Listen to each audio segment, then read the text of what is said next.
Hey Crew fans, I am back with another breakdown. This time we are going to go a little bit farther into the game. Still Columbus versus New York City FC, still that first game of the season.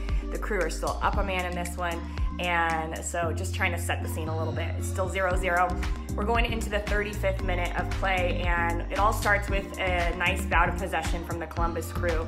I was watching a lot Artur's movement in this. So Artur coming close to the ball here when Awful gets it is allowing the space in between the center midfielders for New York City to get a little wider, and it allows this run to happen.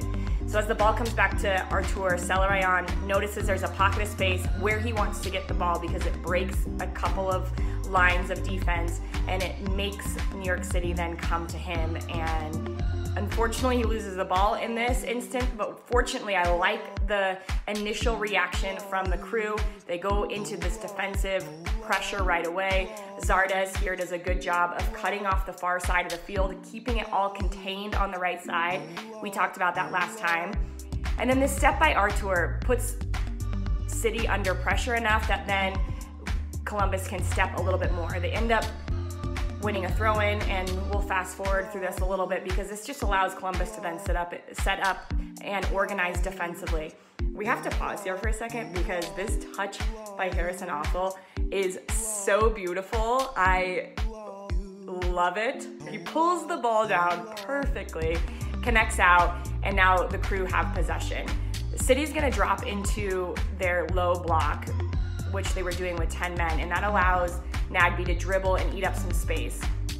Up front, the two runs by Zardes and Mokhtar stretch the back line a little bit, and then it allows the midfield to then have a little bit more space and time on the ball. So Valenzuela ends up going back to Nagbe, and Nagbe is now in a little bit more space than he would have been before.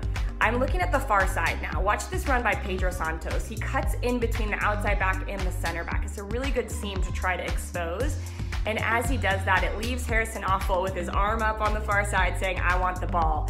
And Nagbe recognizes it. He pings the ball out there. And initially, I actually thought Nagbe should have played him in behind, like try to lead Awful towards the end line and send him to try to get a cross off. But I think this ball is actually all right because it allows the play to develop, allows players to go over and help Awful and try to create an overload on the far side. So that's exactly what happened. Celerayán goes to help. Santos, you can see his facing up towards Awful, and then check out Artur. He's on the far right of your screen. He's gonna start to make a run. He's gonna notice where the space is. All the space is in the corner right there, and that's what they want to expose so they can get a cross off. Celerayán is gonna check his shoulder right here.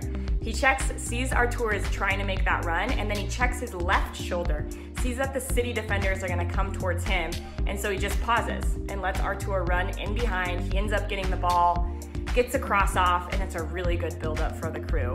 It doesn't amount to anything in this particular play, but they get a throw-in. And if we fast forward through this next part a little bit quicker, the Crew move the ball around, find the far side again. This initial cross, not challenged, but then Valenzuela is in a place where you can send it back across. There's numbers in the box, 4 players, and Santos gets a diving header towards goal. So I really like that play. So many things, so much extended pressure for the Columbus Crew that I wanted to go over all those little things, like the double check of the shoulder by Celerayán.